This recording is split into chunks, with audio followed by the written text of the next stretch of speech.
այս տարի առաջի անգամ մենք նորմալ կարողացանք հիվանդ ընդունել, հիվանդ ճանապարհել։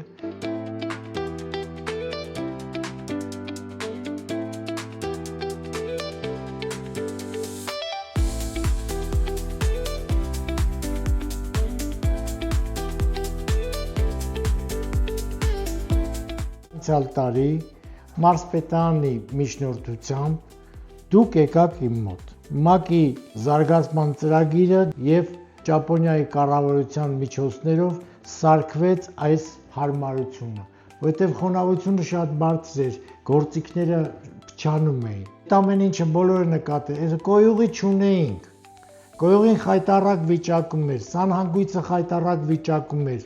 տանիքը կաթում էր։ Հիմա մեծ հաճույքով նախ